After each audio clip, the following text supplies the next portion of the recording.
الله والصلاة والسلام على رسول الله.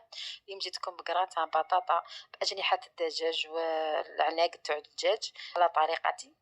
أول حاجة نديروها ناخد ريسيبيون نحط فيها شوية فلفل كحل، شوية توابل الدجاج، شوية فلفل عكري، نزيد معاها مغرف تاع عسل، نزيد معاها عصرة تاع قارص، شوية تاع الخل قساس مغرف هكداك، ونزيد معاها الثوم والملح. نخلط هادو لي زانغريديون نخلطهم مع بعض مليح مليح حتى ينسجموا لي هاد المكونات كاع.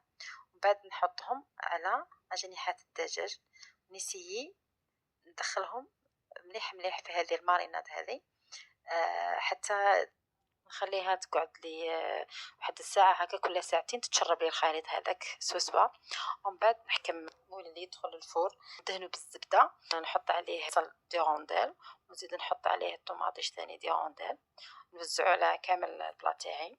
ومن بعد نزيد البطاطا نحطها دي رونديل ماهيش مقلية طبعا، نحطها خضرا بلا طياب، ملحتها ما حطيتهاش هكاك باه تجيني بنينة.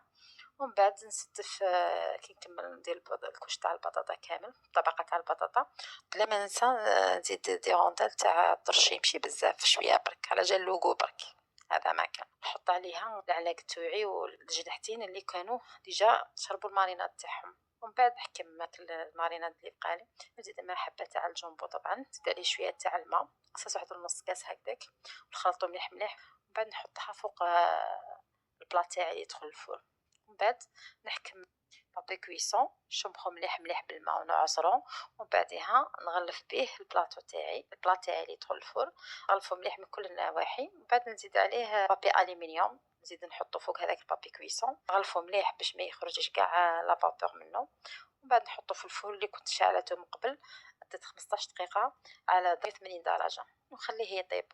نشعلو من تحت ونخليه يطيب، يدي طيب واحد الساعة وساعة ونص ساعتين هكذاك. من بعد كي يشرب لي هذيك لاصوص تاعو كامل نديرلو البابي الومنيوم بابي كويسون ونخليه يدي لي تحميرة من الفوق.